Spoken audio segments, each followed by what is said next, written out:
Puji Tuhan, haleluya, salam sejahtera bagi kita semua, Bapak Ibu, keluarga besar GPDI LSD Magelang. Kita bersuka cita, bersyukur buat kesempatan hari ini kita kembali belajar melalui Renungan 79. Kita akan mengerti dan juga belajar tentang kebenaran firman Tuhan tetap dalam panduan 365 hari yang mengubahkan.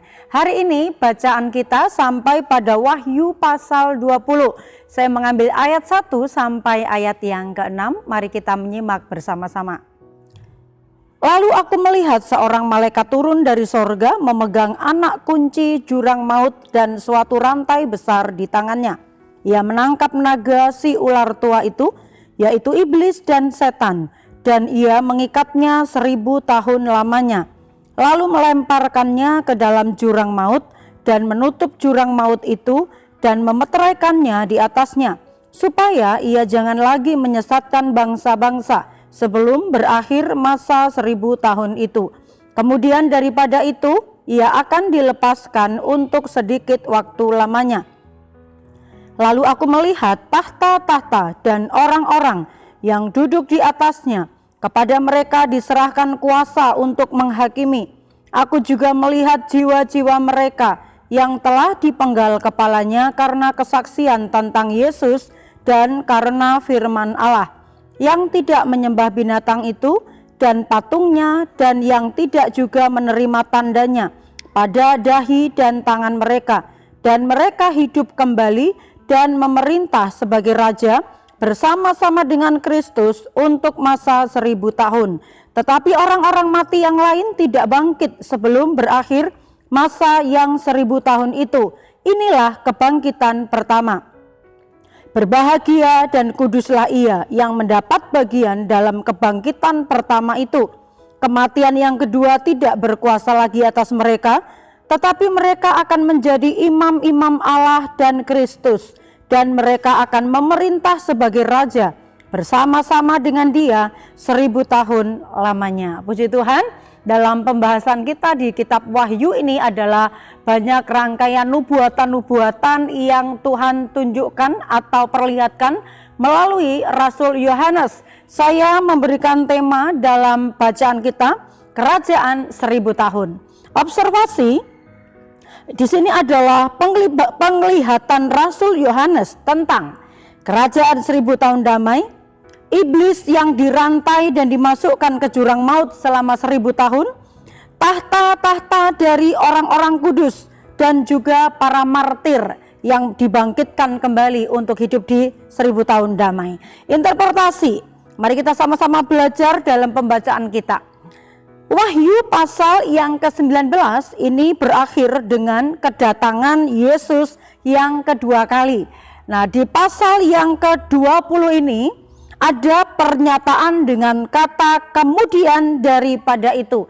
Ini menjelaskan sebuah peristiwa bahwa setelah kedatangan Tuhan Yesus kali yang kedua masih ada peristiwa lanjutan yang dilihat atau yang diperlihatkan Allah kepada Rasul Yohanes.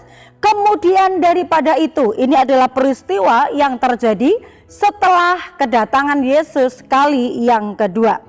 Peristiwa besar kedatangan Yesus ini juga adalah merupakan sebuah harapan besar, pengharapan, dan juga menjadi keyakinan iman orang percaya bahwa kedatangan Yesus untuk menjemput umat-umatnya yang menjaga hidup dan beriman kepadanya. Nah, setelah mengalami hal itu, kalau kita melihat peristiwa apa setelah kedatangan Yesus yang kedua kali, dalam penglihatan Rasul Yohanes ini kita melihat, yaitu yang pertama ada kerajaan 1000 tahun damai. Itu di ayat yang keempat dan ayat yang keenam. Yang ada di dalam kerajaan 1000 tahun damai di sana adalah orang-orang percaya dan orang-orang yang beriman kepada Yesus Kristus. Ya. Kemudian juga ada orang-orang yang mati syahid karena kesaksian tentang Yesus. Jadi orang-orang yang masuk di dalam kerajaan 1000 tahun damai itu adalah orang-orang yang mati di dalam Kristus dan mempertahankan imannya, juga orang-orang kudus yang sampai di kedatangan Tuhan tidak mengalami kematian, tetapi dia mengalami pengangkatan menyambut Yesus di awan-awan, ya. Mereka adalah orang-orang yang percaya kepada Tuhan, mempertahankan iman, bahkan orang-orang yang mati syahid karena Yesus juga dibangkitkan untuk mengalami kedamaian, masuk di dalam kerajaan 1000 tahun damai. Betapa ini adalah sebuah pengharapan yang luar biasa. Bukankah ini adalah merupakan kerinduan, kehidupan orang-orang percaya? Mungkin di dalam dunia ini orang-orang percaya banyak sekali mengalami penderitaan, tetapi orang-orang yang masuk ke kerajaan 1000 tahun damai hanya kedamaian, hanya sukacita yang dialami oleh orang-orang yang percaya kepada Yesus, ya. Kemudian penglihatan yang dilihat atau peristiwa yang dilihat Rasul Yohanes setelah kedatangan Yesus yang kedua kali, selain kerajaan 1000 tahun damai, diperlihatkan juga bagaimana seorang malaikat Tuhan, utusan Tuhan, ya, mengadakan penangkapan iblis atau setan itu untuk dimasukkan ke dalam jurang maut. Itu ditulis ayat 1 sampai ayat yang ketiga. Jadi ada pemisahan di 1000 tahun damai ini, ada pemisahan, yaitu yang terjadi iblis dimasukkan ke jurang maut, sementara orang-orang kudus akan masuk dan memerintah dalam kerajaan 1000 tahun damai bersama-sama dengan Kristus. Itu di ayat yang ke-6. Nah, apa yang dialami oleh orang-orang yang masuk ke dalam kerajaan 1000 tahun damai? Tentunya di ayat 6 dikatakan berbahagia. Jadi mereka yang masuk ke sana berbahagia, tempat yang mulia, tempat yang tidak ada lagi duka cita, tempat yang tidak ada lagi tangisan atau penderitaan, tetapi hanyalah berbahagia dan bersukacita. Dalam Yesaya 51 ayat yang ke-11 ini juga adalah merupakan ayat-ayat nubuatan, juga ayat-ayat gambaran di mana orang-orang yang sudah meninggalkan dunia ini menuju ke tempat yang disediakan oleh Tuhan, ya. Mereka tidak lagi mengalami penderitaan, tetapi hanyalah sukacita, kebahagiaan, ya. Yesaya 51 ayat 11, maka orang-orang yang dibebaskan Tuhan akan pulang dan masuk ke Sion dengan sorak-sorai, sedang sukacita abadi meliputi mereka, kegirangan dan sukacita akan memenuhi mereka, duka dan keluh akan menjauh. Iblis tidak lagi akan mengganggu umat-umat Tuhan, karena mereka sementara diikat dan dimasukkan ke dalam jurang maut. Lalu apalagi yang dilihat oleh Rasul Yohanes? Yang ketiga saya catat tetap di ayat yang ke-6. Di kerajaan 1000 tahun damai itu adalah umat-umat Tuhan menjadi raja untuk memerintah bersama-sama dengan Yesus, ya. Kita lihat bagaimana yang dialami orang-orang yang ada di dalam kerajaan itu. Selain berbahagia, mereka juga punya kuasa. Diberikan pemerintahan itu untuk mereka memiliki kuasa, memimpin, menjadi raja, memerintah bersama-sama dengan Tuhan Yesus. Lalu apa kriterianya untuk masuk ke dalam kerajaan 1000 tahun ini, ya? Firman Tuhan berkata bahwa orang-orang yang percaya kepada Tuhan itu yang pasti diperhitungkan oleh Tuhan. Orang-orang yang bertahan sampai akhir, mempertahankan iman percayanya kepada Tuhan, maka mereka itulah yang berhak mendapatkan janji dari setiap firman Tuhan. Orang-orang yang masuk kerajaan 1000 tahun damai adalah tentu orang-orang yang beriman kepada Yesus, orang yang melakukan kebenaran Yesus atau firman Yesus, juga orang-orang yang hidupnya menjaga kekudusan karena firman Yesus.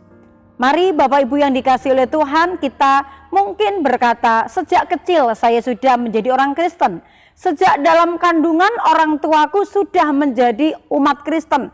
Tetapi yang menjadi pengharapan kita adalah kalau saat ini kita sudah mengenal kebenaran firman Tuhan, Sehingga kita percaya Tuhan bukan karena orang tua, bukan karena keturunan. Kita bersyukur buat orang tua yang sudah mewariskan iman kepada kita tentunya. Tetapi secara pribadi kita juga punya pengakuan beriman kepada Tuhan, karena kita tahu keselamatan di dalam Yesus itu adalah jaminan kekekalan setelah kematian.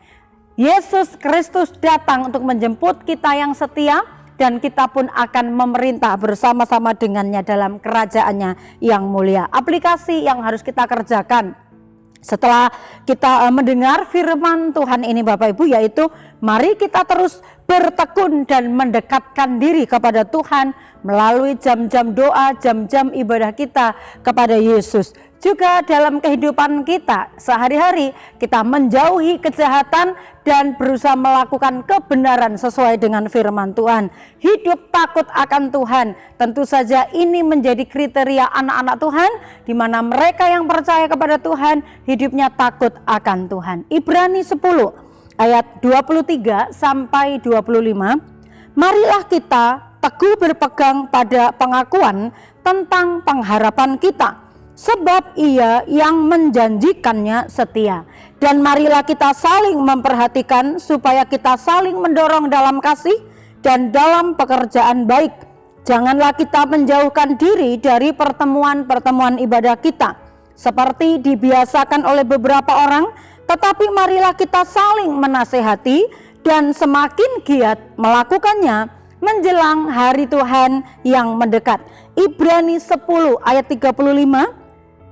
Sebab itu janganlah kamu melepaskan kepercayaanmu, karena besar upah yang menantinya. Kita tahu kesetiaan iman kita kepada Yesus, ada upah besar yang menanti kita. Haleluya. Puji Tuhan, saya percaya kita semua diberkati melalui penyampaian renungan firman Tuhan setiap hari. Terima kasih buat kesetiaan Bapak Ibu mendengar renungan 79 setiap harinya yang disampaikan oleh kami hamba-hamba Tuhan.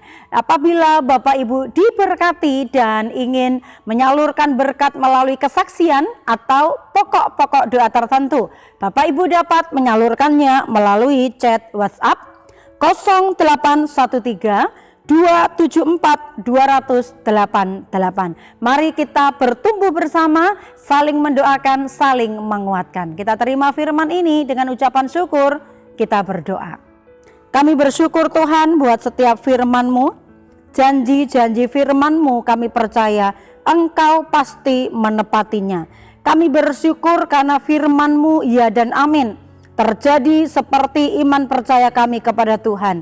Berikan kekuatan kepada kami umat-umat-Mu, keluarga GBDI LCD Magelang, untuk kami mempertahankan iman kepada Tuhan, setia dan hidup takut akan Tuhan. Karena apa yang Engkau janjikan adalah kehidupan kekal, kemuliaan kekal, maka kami harus memperjuangkan iman kami, mempertanggungjawabkan hidup kami hanya kepada Tuhan saja. Terima kasih, kesudahan segala sesuatu sudah dekat. Tolonglah kami umat-umat-Mu ya Tuhan, dapat menguasai diri dan menjadi tenang, supaya kami dapat berdoa. Terima kasih, kami bersyukur, terima firman-Mu dalam nama Yesus. Haleluya, amin.